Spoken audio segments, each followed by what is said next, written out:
देख रहे हैं प्रेस कॉन्फ्रेंस दिबांग के साथ। इस प्रेस कॉन्फ्रेंस में मेहमान से पूछा जाएगा हर जरूरी सवाल। नमस्कार, प्रेस कॉन्फ्रेंस में आपका स्वागत है। मैं हूं दिबांग। प्रेस कॉन्फ्रेंस में आज मेरे साथ वरिष्ठ पत्रकारों का पैनल और एक खास मेहमान जो आध्यात्मिक गुरु हैं, लेकिन उनके आध्यात्म में राजनीति चली आती है। वो जीने की कला सिखाने का दावा करते हैं, लेकिन आजकल दो वजहों से विवाद में हैं। एक बड़े सांस्कृतिक आयोजन की कोशिश और दूसरा पर्यावरण को नुकसान पहुंचाने का विवाद। हमारे साथ आर्ट ऑफ लिविंग के संस्थापक श्री श्री रविशंकर, आपका स्वागत है। नमस्कार। आपसे सभी जरूरी सवाल होंगे, लेकिन उससे पहले ये रिपोर्ट। श्री श्री रविशंकर सुदर्शन क्रिया इजाद करने वाले आध्यात्मिक गुरु। श्री श्री रविशंकर को पियानो बजाना खूब पसंद है।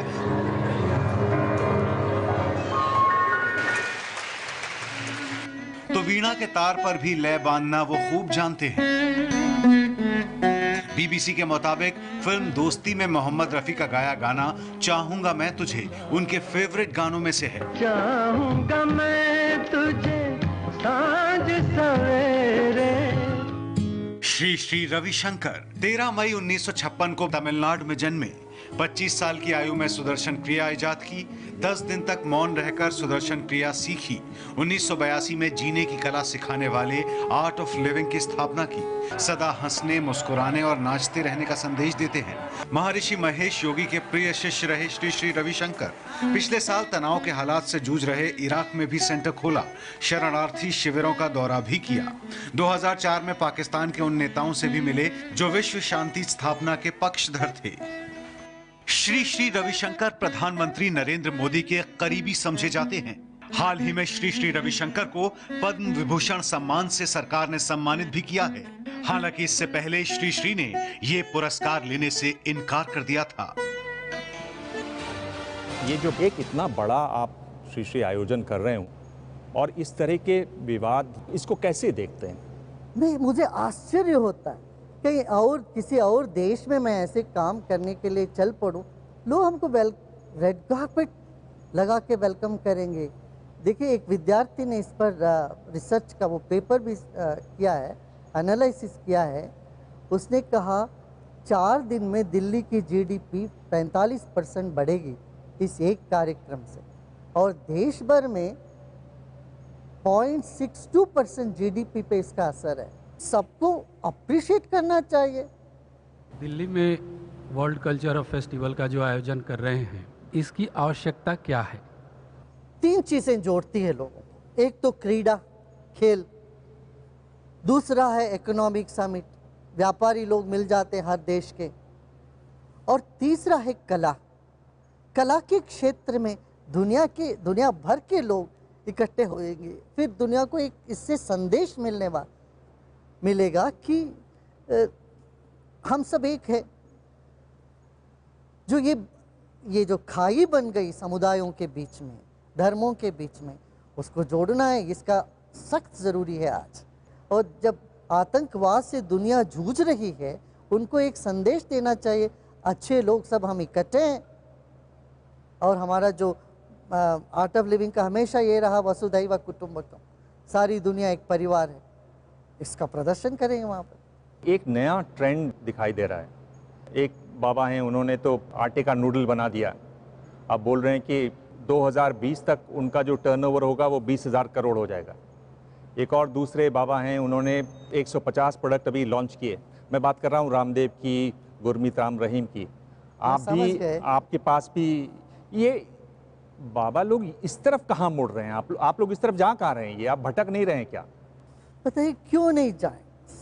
जो समाज में जनता के लिए उपयोगी चीज़ों को हम क्यों नहीं उपलब्ध कराएं? बताइए। आप कोई अच्छी चीज़ कोई लेके आता है तो उसका प्रमोट करना अपना काम है। जिस क्षेत्र में भी मिलावट है या गड़बड़ी है, वहाँ हमारा काम है वहाँ एक नई चेतना भरने का। उसमें गलती क्या है? देखिए, करें, जिसके पास सामर्थ्य है वो करें अपना।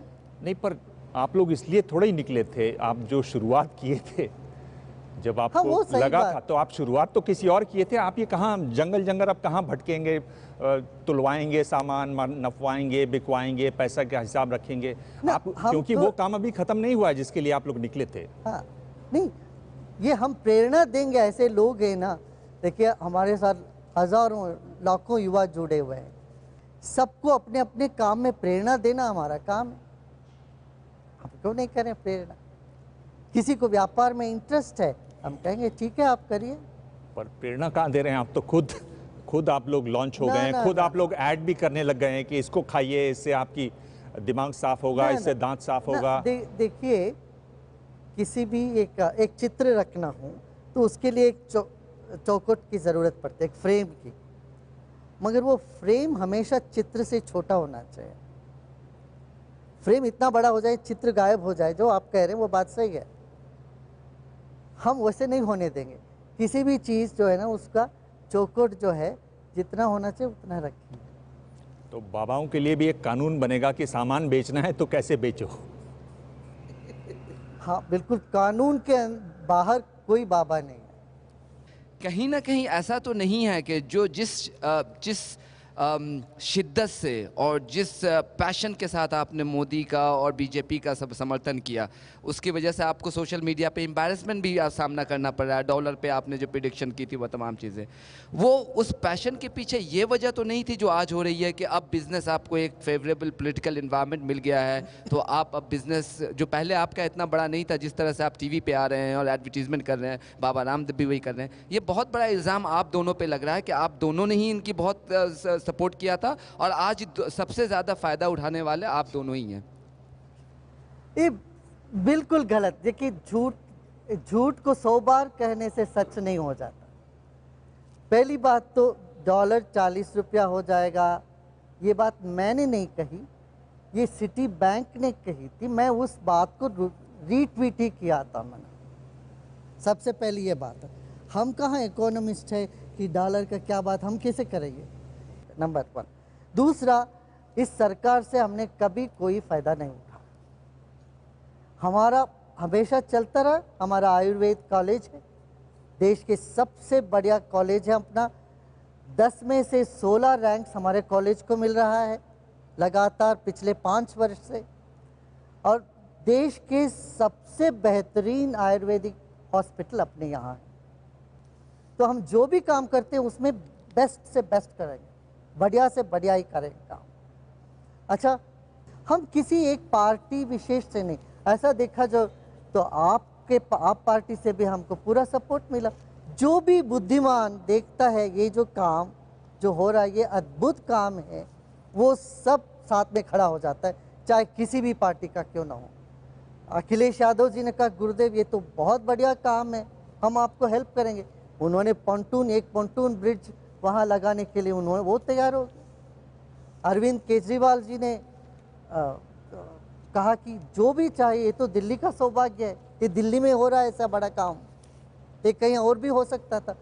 मैं आपको बताऊं, ममता बनर्जी ने हमसे कही बात नवंबर में, गुरुदेव आप इसको कलकत्ते में करिए, हम पूरा सपोर्ट करेंगे आपको।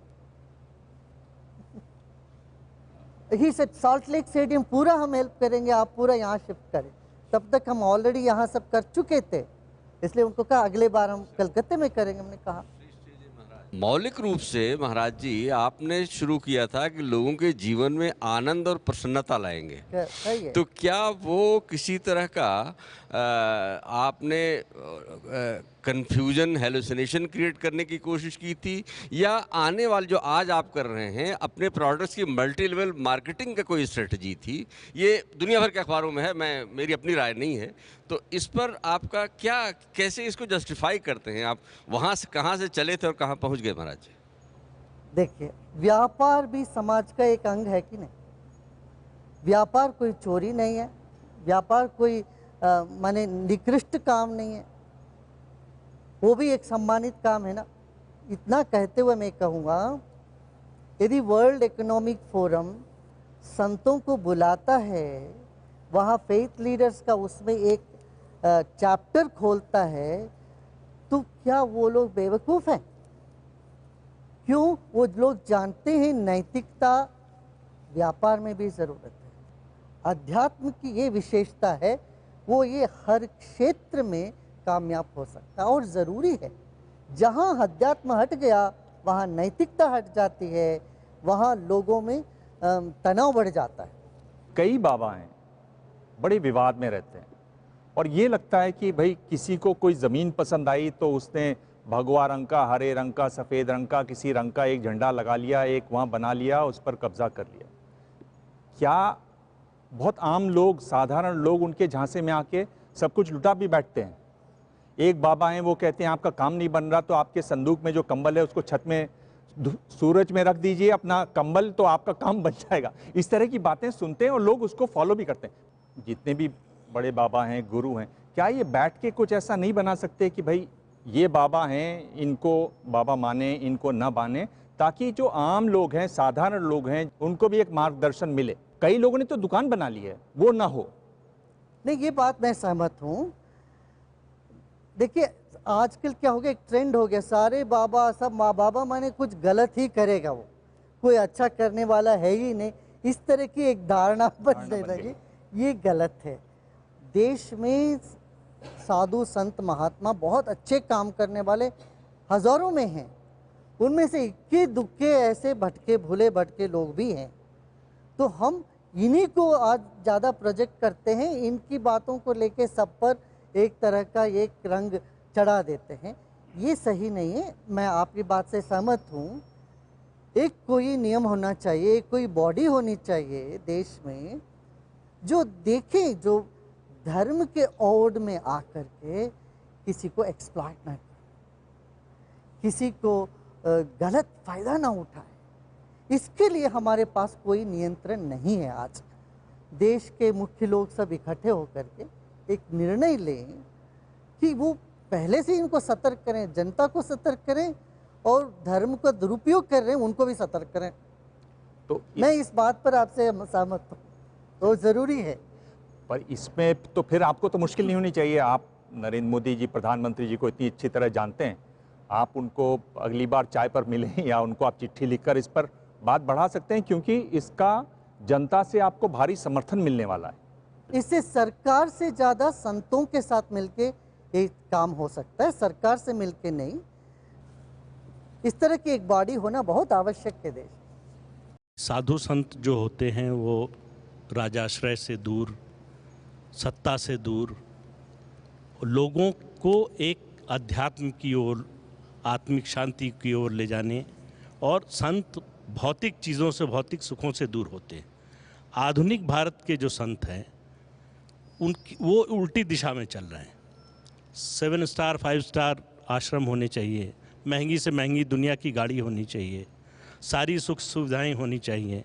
सत्ता के नज़दीक पहुंचने के लिए जो भी हो सके करने का प्रयास करना चाहिए। अगर सत्ता में जो लोग हैं उनके करीब हैं तो ये अपने को सम्मानित महसूस, गर्व महसूस करते हैं संत लोग। तो ये किस दिशा में जा रहे हैं आप लोग, किस दिशा में लोगों को ले जा रहे हैं? जिसके कथनी और कहनी में भेद है वो संत ही नहीं है। संत का नाम लेकर ऐसे कोई व्यक्ति कर रहा वो अलग बात। अच्छा, गरीबी संतों का लक्षण नहीं है, ये समझिए। फटीचर होके गरीबी में, झोपड़पट्टी में रहे वही संत है, ये नहीं है। मैं आपसे एक सवाल पूछता हूँ। चैरिटी माने ये चैरिटी को क्या बोलते हैं हिंदी में? दान पुण्य। दान पुण्य करना, ये कोई आश्रम का काम है कि नहीं? किसी आश्रम में कोई आते हैं तो वहाँ उनको खाना मिलना चाहिए कि नहीं मिलना चाहिए?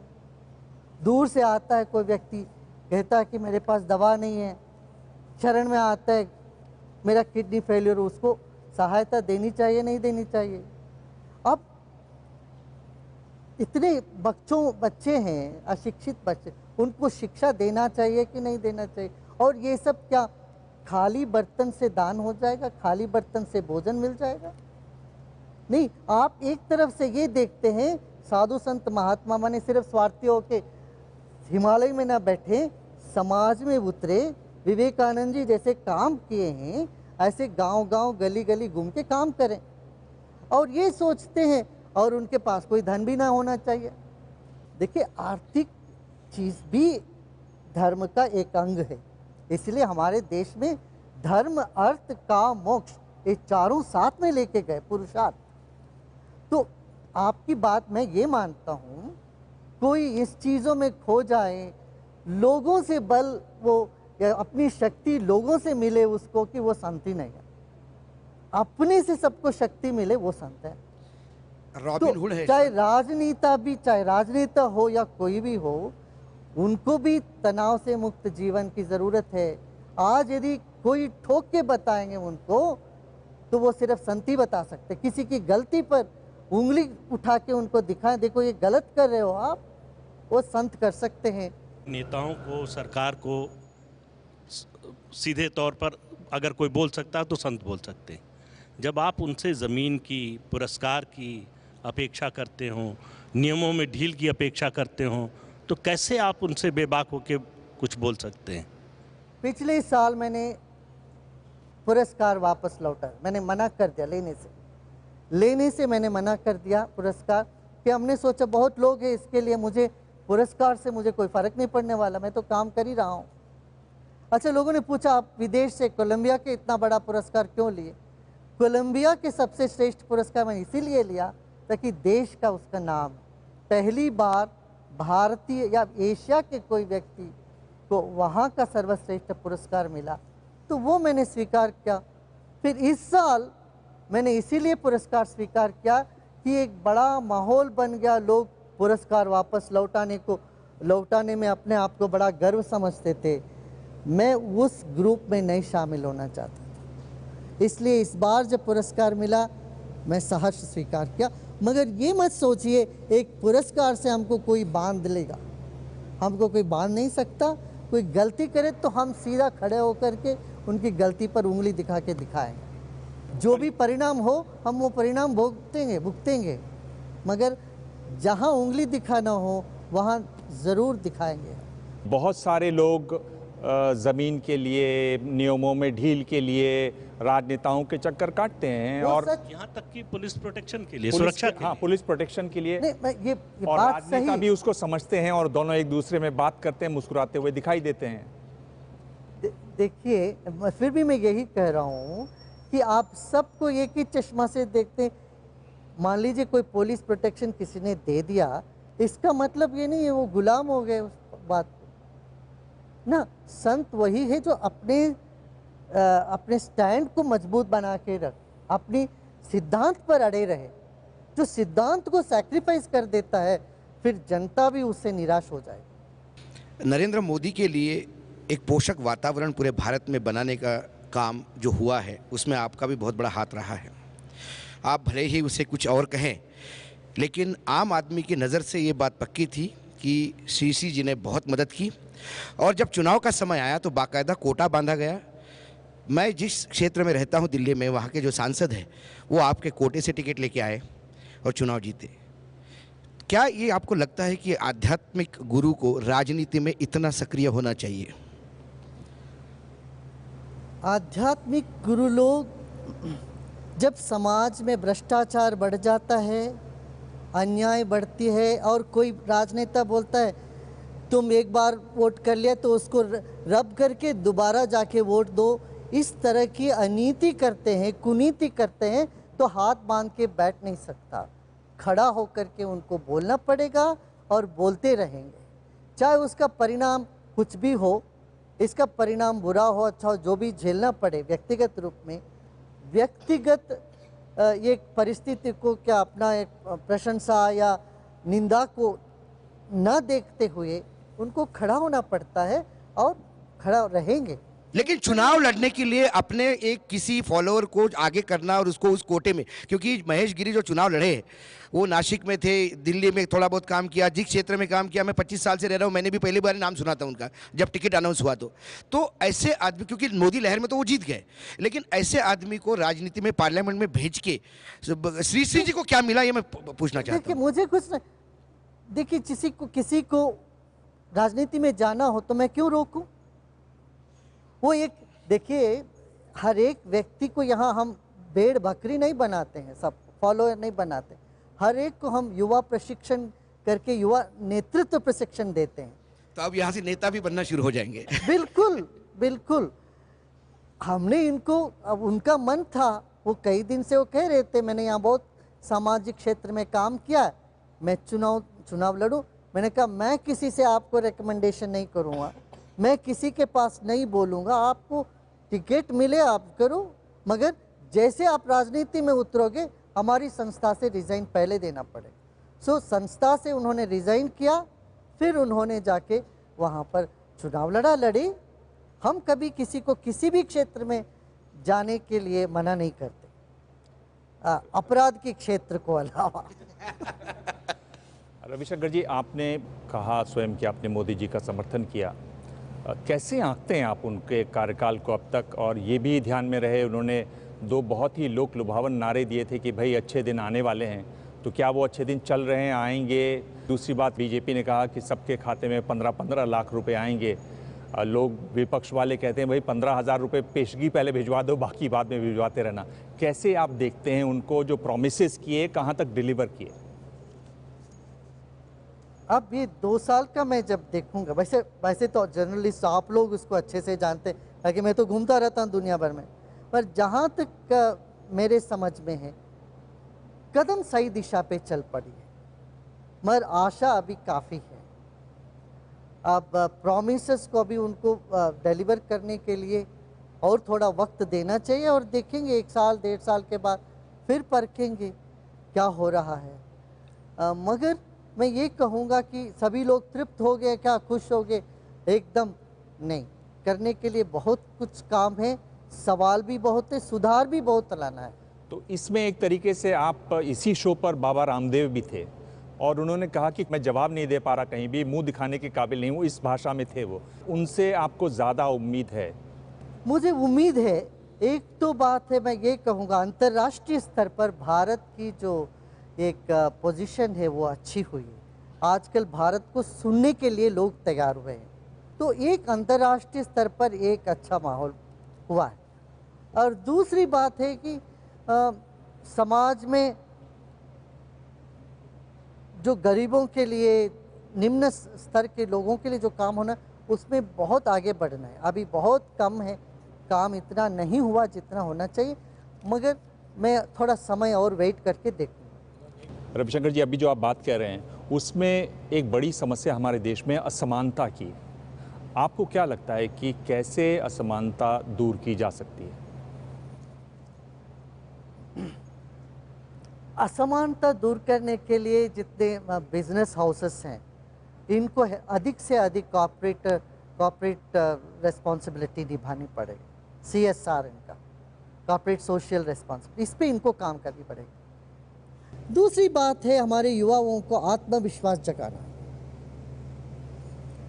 आत्मविश्वास जगाएं, इसके लिए आध्यात्मिक गुरु लोग, धार्मिक गुरु लोग ये आके उनको वो विश्वास करें तुम कर सकते हो, तुम चलो अपने पांव पर खड़े हो सकते हो। क्या मोदी सरकार के कार्यकाल के दौरान असहिष्णुता बढ़ गई है? आपको क्या लगता है? मैं ये कहूँगा कि अपराध की घटनाएं तो हो रही है, मगर सारे देश की जनता असहिष्णु हो गए ये नहीं। हमारे देश की जनता में लापरवाही है, लापरवाही है, इनडिफरेंस है। कहीं कुछ हो रहा है, होने दो, हमको क्या पड़ी है, इस तरह की उदासीनता, इनडिफरेंस, एक तरह से हमें इस लापरवाही। हाल ही में जो एक बहुत ज़्यादा विवाद में रहा वो JNU रहा, कैसे आप देखते हैं? और कन्हैया जो स्टूडेंट यूनियन के प्रेसिडेंट थे वो छूटे भी, उन्होंने एक ज़ोरदार भाषण भी दिया। कैसे आप देखते हैं सेडिशन वाले इस मामले को, JNU को? उसने जो कहा, मैं उस लड़के को बहुत सराहना करता हूँ। उसने कहा मैं देश में असमानता नहीं चाहता हूँ, देश में लोगों को गरीबी से आज़ादी चाहता हूँ, जाति भेद और धर्म भेद से आज़ादी। वो ठीक है, यदि उनके मन में ये परिवर्तन आए, ये बोल रहे हैं, तो हमारे युवा ऐसे चाहिए, होनी चाहिए। शुरू से कह रहे हैं, मैं शुरू से ऐसा बोल रहा हूँ। अच्छा, नहीं, जो आप लोगों ने पहले जो बताया मीडिया के जरिए, तो उन्होंने हिंदुस्तान को तोड़ के रहेंगे, इस तरह की जो बातें सुनने में आया, वो तो निंदनीय है। कोई भी ऐसे कहें कि इस देश को मैं बर्बाद कर दूंगा, वो सहने वाली बात नहीं है। चूँकि आप खबरें देखते रहते हैं और करीब से देखते हैं, आप ये भी जानते होंगे कि ये जो टेप्स जो दिखाए मीडिया में वो डॉक्टर्ड भी थे, उनमें छेड़छाड़ की गई थी और वो टेप वो नहीं थे। ऐसा कोई टेप नहीं है। कोर्ट में स्वयं कहा, दिल्ली पुलिस ने स्वयं कोर्ट में कहा कि इनका कोई ऐसा टेप नहीं है जिसमें मैं कुछ आपको ऐसी बताऊं, मैं सेडिशियस बहुत इसमें गहराई से गए नहीं हैं हम, तो हम इस कार्यक्रम में बहुत व्यस्त रहे, इसलिए मैं उस पर ज़्यादा कमेंट नहीं कर सकूंगा। मगर इस तरह से कोई करता है तो गलत है, चाहे कोई भी करे जी। ये डॉक्ट्रिन करके किसी को बदनाम करने की चेष्टा करते हैं, वो सुताराम गलत है। तो इसमें जो आजकल थोड़ी आवाज़ सुनाई दे रही है और काफ़ी मजबूती से सुनाई दे रही है, उनको आप कैसे आंकते हैं? राहुल गांधी को आप कैसे आंकते हैं आजकल? भाई उनसे हमारी मुलाकात कभी हुई नहीं, उनको मैं जानता नहीं हूँ, तो जिनको मैं नहीं जानता उन पर कमेंट करना भी मेरा अधिकार नहीं है, उसका कोई तुक नहीं होता है कमेंट करना। कन्हैया से भी आप नहीं मिले हैं पर आपने कमेंट किया ना, कन्हैया का जो वाणी जो उसने जो बोला, मैंने उसको कहा कि इसको मैं हैरान करता हूँ। राहुल ने पिछले दिनों पार्लियामेंट में जो स्पीचेस दी हैं उन पर आप कुछ बोलना चाहें? उसको सुना नहीं, सुनने के बाद यदि कुछ आप पूछोगे तो बोलूँगा। पहले जब हम लोग we were in our 20s तो महर्षि महेश योगी थे, उनकी ट्रांसेंडेंटल मेडिटेशन थी, तो एक एलिटिज्म अटैच था उनके साथ। आज आप और आपका जो आर्ट ऑफ लिविंग है, इसके साथ भी एक एलिटिज्म अटैच्ड हो रहा है और यह हो गया है, तो इसको आप कैसे रिकंसाइल करते हैं? देखिए, विदेशी लोग आ रहे हैं तो एलिटिज्म अटैच नहीं हो जाता, एक बात है। हम विदेश में भी गरीब से गरीब लोगों के साथ काम किए, जैसे कोलंबिया में हमारा काम वहाँ के सबसे गरीब तबके के लोगों के साथ है, और मैक्सिको में हमने ऐसे जो ड्रग एडिक्ट्स थे, बच्चे जो बिल्कुल उद्दंडता में जा रहे थे, ऐसे गांव के गांव हमने ट्रांसफॉर्म किया, तो फिर वहाँ से हम लोगों को प्रशस्ति मिले, पुरस्कार मिला। पतंजलि ने जब योग सूत्र लिखा, वो सबने उसको पढ़ा, योग किया। एक अमेरिका में सज्जन है, अरबपति बन गए, विक्रम योगा चला दिया, कॉपीराइट करवा दिया। कोई भी उस तरह का योगा करवाता है, यानी कमरे में गर्मी करके आप योग करवाने की कोई भी कोशिश करता है, उनके पास एक बड़ी फौज है वकीलों की, वो वहाँ जाते हैं, मुकदमा करते हैं, वो उससे पैसे वसूलते हैं। आपने भी अपना जो सुदर्शन क्रिया है उसको आपने कॉपीराइट करवा दिया। मैं इससे आ रहा हूँ इस बात, जब इजाद कर दिया उसको लोगों को दे देते कि करो जिसको करना है, मैं और आगे जा रहा हूँ। हाँ, यही पर मैं आ रहा हूँ। हम 10 साल तक सुदर्शन क्रिया सिखाते रहे, और एक दिन अचानक हम जब कैलिफोर्निया में थे, हमको ये खबर मिला कोई और संस्था हमारे सुदर्शन क्रिया पर कॉपीराइट के लिए अप्लाई कर रही है। यदि उनको मिल जाता कॉपीराइट तो हम वो काम कर ही नहीं सकेंगे, तो हमारी चीज़ से हम वंचित रह जाएं। जैसे हल्दी पर हम लोगों ने कॉपीराइट खो दिया था, बाद में लड़के उसको लेना पड़ा, तो हम मजबूरी में जाके सुदर्शन क्रिया का कॉपीराइट किए। क्यों? किसी और संस्था ने, किसी और व्यक्ति ने, एक डॉक्टर ने ये सोचा कि मैं कॉपीराइट करूं, और ये भी हमसे आके बोले हम $1000 चार्ज करेंगे, आपको 200-250 दे देंगे, आपको राजी है क्या? मैंने कहा नहीं, हम यहाँ के जेलों में काम कर रहे हैं, यहाँ जुवेनाइल में काम कर रहे हैं, यहाँ होमलेस लोगों के बीच में काम कर रहे हैं, हम अपनी चीज़ों को इस तरह से बेचना नहीं चाहते, मगर हम मजबूरी में हमको क्या कॉपीराइट लेना पड़ा, नहीं तो हम ये सिखा ही नहीं पा रहे थे हम अपना प्रोग्राम। राहुल गांधी पे नहीं बोला आपने, पर ये एक इनके साथ काम भी किया, इनके लिए बोला भी, इनकी अब सरकार भी बन गई है। आप किसी को झाड़ू दिया साफ करने के लिए,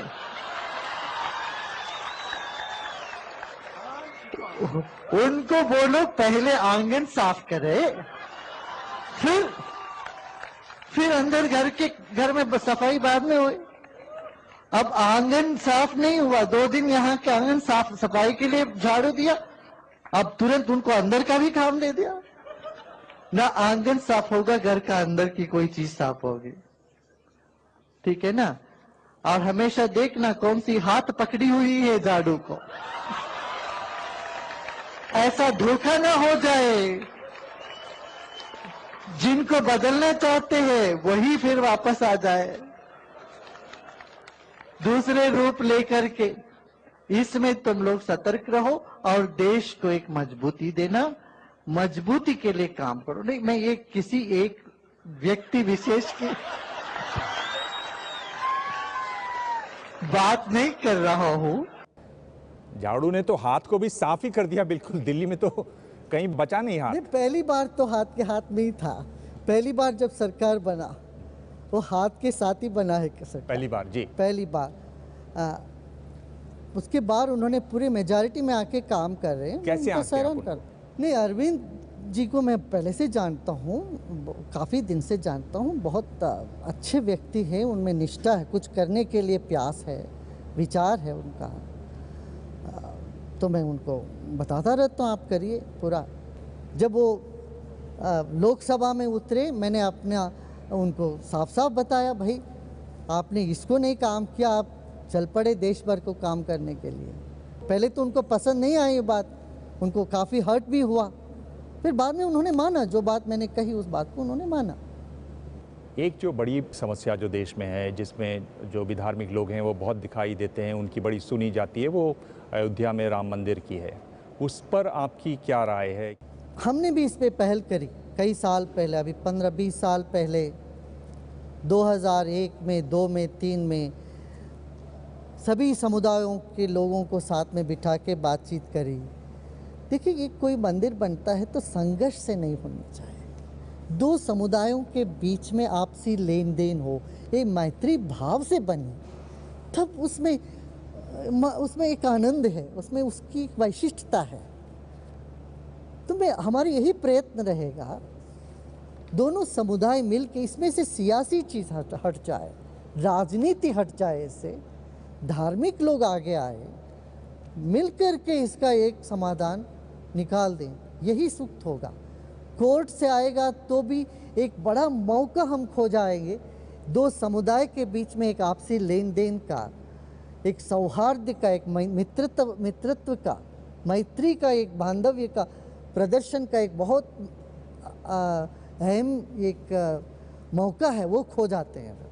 आप सीरिया में चले जाते हैं, आप कोलंबिया में चले जाते हैं, आप अयोध्या में जाकर बिल्कुल जम क्यों नहीं जाते? और बात अड़ती कहाँ है इसमें? देखिए, देश में करने के लिए बहुत और कुछ काम है। जब कोई चीज़ सबजुडिस हो जाता है तो उसमें फिर हम लोग जाके, और राजनीति उसमें है, मैं थोड़ा उससे दूर ही रहता हूँ। कर्नाटक के एक बीजेपी सांसद हैं, वो कहते हैं कि आतंकवाद को अगर ख़त्म करना है तो इस्लाम को ख़त्म करना होगा। धर्म की इस तरीके की जब राजनीति होती है तो उसको आप किस तरीके से देखते हैं? कि हमारे देश में बोलने की आज़ादी है, चाहे कोई कुछ भी बोलता है, तो और हर एक के वक्तव्य पर हम कमेंट्री देते जाएंगे, ये मैं उचित नहीं समझता हूँ।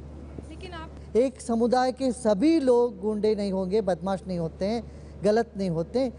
हर समुदाय में अच्छे लोग होते हैं और हर समुदाय में कुछ बेवकूफ़ लोग भी होते हैं। लेकिन आपको नहीं लगता इस तरीके के बयान जब आते हैं तो समाज में अलग तरीके का माहौल बनता है? मुझे देखिए, इसमें हमको इसलिए एक मार्जिन रखनी पड़ेगी, इन लोगों को एक किनारे रखे। हमारा देश में बहुत सारे प्रतिभावान लोग हैं, प्रतिभावान व्यक्ति है, हित चिंतक है, बुद्धिजीवी है, इन पर फोकस करें।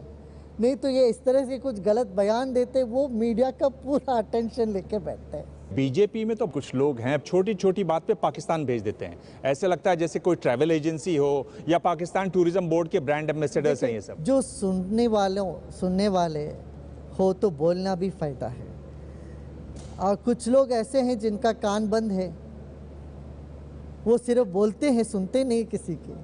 ऐसी जगह हम कंठशोषण क्यों करें, अपने गला क्यों खराब करें? पाश्चिमात्य संस्कृति, पाश्चिमात्य जीवन पद्धति को हमारे देश में, हमारे समाज में एक ग्लोरीफाई कर रहे हैं, डिफेंड कर रहे हैं और लागू करने की कोशिश हो रही है एक तरफ। दूसरी तरफ हमारे टाइम टेस्टेड भारतीय वैल्यूज़ है, मॉरल वैल्यूज़, एथिकल वैल्यूज़, उसको हम इग्नोर कर रहे हैं, नेग्लेक्ट कर रहे हैं, घरों में और स्कूल में भी। भारत समाज नाम की एक मोमबत्ती को क्या हम दोनों तरफ से नहीं जला रहे क्या? ऐसी चलेगा तो कहाँ चलेगा हम? मैं एक बात यहाँ आपसे कहना चाहूँगा, पाश्चिमात्य संस्कृति में सब कुछ गलत नहीं। उनमें समय की निष्ठा हमें सीखनी है, कैसे वो शुद्ध रखते हैं वो सीखना है, उनसे एटिकेसी सीखना है, हमें नियम पालन करते हैं, लाइन में जाते हैं, हमारे जैसे नहीं है, कई अव्यवस्था फैलाते हैं हमारे लोग। इन सब अच्छी चीज़ों को हमें उनसे सीखनी है और उसका ये है कि हम अपने मूल्यों को खोते हुए जा रहे हैं, ये बात सच है। क्यों? बड़ों का सम्मान करना हमारे देश में बहुत पहले से था। हम सब लोग अपने माता पिता का पैर छूते थे, उनके विरोध में नहीं जाते थे। ये कुछ कुछ अच्छे जो बातें हमारे भारतीय संस्कृति में रही है, ये कहीं हम खोते हुए नज़र आ रहे हैं। एक जो बात आप जो कहते हैं और बाकी जो गुरु कहते हैं, उसमें जो फ़र्क आती है वो जो LGBT समुदाय है उनके बारे में है। समलैंगिक जो हैं उनमें जो आपकी राय है वो एक तरीके से भिन्न। वे समझते क्यों नहीं हैं लोग? उसमें मुश्किल कहाँ आती है? डर किस बात का है? ये मुझे भी नहीं समझ में आ रहा है, डर किस बात का है? भाई हमें वैज्ञानिक दृष्टिकोण लेके चलना है। भारतीय संस्कृति की वैशिष्ट्यता यही रही, हमने कभी विज्ञान के विरोध में नहीं रहे। क्यों? अध्यात्म और विज्ञान साथ साथ चलता रहा। इस देश में कभी एक वैज्ञानिक को भी कोई नुकसान नहीं पहुंचाया हम लोगों ने। वैज्ञानिक दृष्टिकोण रखना चाहिए, पुरातन मूल्यों को साथ में रख के चलना चाहिए। जब दुनिया भर समलिंगित्व को अपराध नहीं घोषित किया है, हम कोई वो ब्रिटिश लॉ को लेके अड़े रहना मुझे तो उचित नहीं लगता। इतने भगवान हैं हमारे देश में और इतनी गरीबी है और इतना भ्रष्टाचार है, मतलब आम लोग फेल हो रहे हैं कि भगवान फेल हो रहे हैं हमारे? 33 करोड़ देवता। देखिए, आज यदि हिंदुस्तान आज भी एक हिंदुस्तान बन के खड़ा है, आगे चल रहा है, तो इसका मैं कहूँगा इसमें एक आध्यात्मिक लहर है, आज भी है। यदि महात्मा गांधी इस देश को आज़ाद कर पाए, वो अध्यात्म को साथ लेके चले, वो ऐसे कोई बड़े विशिष्ट चिंतक है ये नहीं, इनके भीतर एक आध्यात्मिक शक्ति रही। जिस तरह का हिंदुत्व अब सिखाने की कोशिश की जा रही है हिंदुस्तान को इतने हज़ारों करोड़ सालों के बाद, वो सही है या सबको साथ लेकर चलने की बात क्या आप प्रधानमंत्री से कर पाएंगे? मैं हमेशा सबको साथ में लेके जाने की बात ही कहता रहा हूँ, वही कहते रहूँगा। समाज को बांटा जा रहा है, जिस तरह से लोगों को एक दूसरे के सामने खड़ा किया जा रहा है, ये आपकी फिलॉसफी से बिल्कुल विपरीत है। देखिए, हाँ, देखिए किसी भी देश के कोई भी पदाधिकारी या प्रधानमंत्री हो, मुख्यमंत्री हो, कभी नहीं चाहेगा कि हमारे समाज में उपद्रव हो, दो समाज बट जाए, हमारी परेशानी बढ़ जाए। भाई कौन परेशानी मोल लेना चाहता है बताओ? ये किसी के मन में ऐसा होता ही नहीं है। जो पद में होते हैं वो यही चाहते हैं सब मिलजुल के रहें। और मैं ये कहूँगा सिर्फ पद के वाले ही नहीं हैं, जो पद में नहीं है वो लोग भी सब इस बात को समझें, हम सब लोग मिल के रहेंगे तो प्रगति संभव है। महिषासुर की बारे में जो चर्चा हुई JNU विवाद से जुड़ी हुई, और जिस तरह से किताबों को दोबारा लिखा जा रहा है, इसके बारे में आपकी? देखिए, इस विषय पर मैंने गहरा अध्ययन नहीं किया, मगर यदि कहीं गलत लिखा है उसको सही करना बहुत आवश्यक है। रविशंकर जी, आप सवालों को ऐसे बचा लेते हैं, आप जो आपको जवाब नहीं देना होता आप कहते हैं मैंने अध्ययन नहीं किया, या आप कहते हैं मैंने इस बारे में सुना नहीं। पर मैं आपसे पूछ रहा हूँ सीधा सवाल कि आपसे सीधा पूछूं कि आप हैं कौन, क्या हैं आप, तो क्या जवाब देते हैं आप इसका? मैं हमेशा कहता हूँ आप अपने आप को पहचानो, फिर मैं भी पहचान में आ जाऊँगा मैं कौन हूँ। ये मैं आप कौन है पूछने से पहले हम सबको पूछना पड़ेगा मैं कौन हूँ। आपके बारे में कोई एक चीज़ है जिसको आप समझते हैं कि बदलना चाहिए? देखिए, मुझे मेरे मन में कुछ आता है मुझे बदलना चाहिए, मैं तुरंत कर डालता हूँ, उसमें मैं देरी नहीं करता हूँ। ये नहीं सोचता हूँ 10 साल बाद बदलूंगा, 5 साल बाद बदलूंगा, ऐसा नहीं करता हूँ। तो पिछली कौन सी चीज़ थी जो आपने बदली तुरंत? मुझे वैसे ज़्यादा पब्लिक में आना पसंद नहीं था, मैं आपसे बताऊँ, ये रहस्य की बात है। मैं तो जब भी अपना ध्यान करता था सब अपने में करता था बैठ के। पहले मुझे इतना रेजिस्टेंस था इस संस्था शुरू करने का, ताकि मैं बचपन सब कुछ देख चुका था, महर्षि जी की संस्था में देखा था और जगह मैंने सब देखा था। तो फिर जस्टिस कृष्णय्यर इस देश के सुप्रीम कोर्ट के जाने माने जज थे, उन्होंने कहा कि नहीं आपको करना पड़ेगा। मैं कहता था कि जो मैं जानता हूँ मैं बोलता हूँ, जिनको चाहिए लेके जाएं और करें। शंकर जी, मैं आपसे पूछ रहा हूँ, आपने पिछली कौन सी ऐसी बात थी जो बदली? तो ये तो बहुत पुरानी बातें हैं, हाल फिलहाल में कोई बदलाव नहीं आया है आप में काफ़ी लंबे समय से। मैं तो इनकॉरिजिबल हो बैठा। शांति दूत कहा जाता है आपको। विवादों को सुलझाने के लिए आप मध्यस्थता भी करते हैं, लेकिन ऐसा क्यों होता है बार बार आप ही विवादों में घिर जाते हैं? देखिए, आप बताएं कितने विवाद में हम आज तक पड़े, बताइए।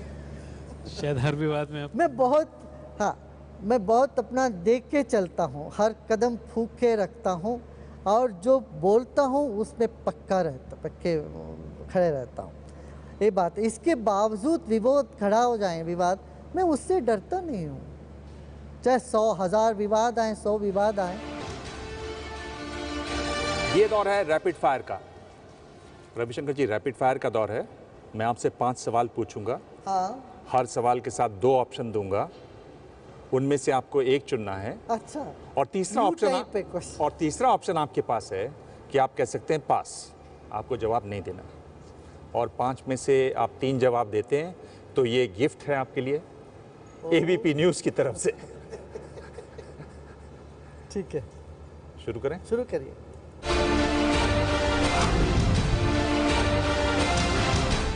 आपको क्या लगता है कि धर्म ने देश की राजनीति को बिगाड़ दिया है या धर्म की वजह से देश की राजनीति पवित्र हुई है? पहला वाला, धर्म ने देश की राजनीति को बिगाड़ दिया है। काफी आपने समझ के जवाब दिया। दूसरा सवाल,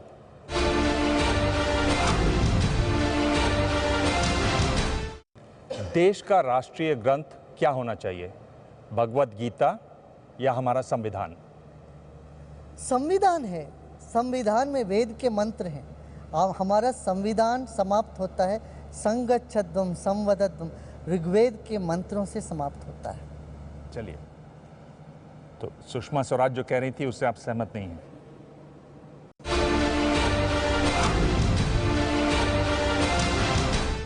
अगर आपको एक वरदान मिले तो इन 2 में से आप क्या चुनेंगे? एक भव्य राम मंदिर अयोध्या में सबकी सहमति से, प्रधानमंत्री नरेंद्र मोदी के लिए एक और 5 वर्ष का कार्यकाल। पहला वाला, भव्य राम मंदिर सबके सहमति से बने। 3 जवाब दे दिए, ये गिफ्ट आपका है।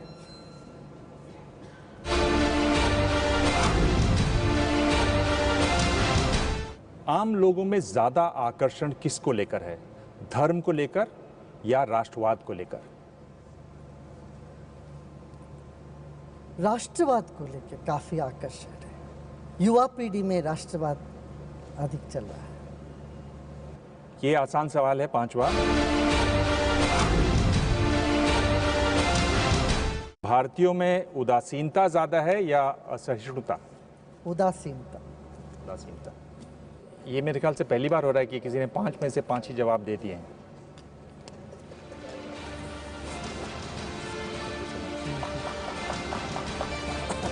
खोल के भी मुझे देखना पड़ेगा इसमें क्या है।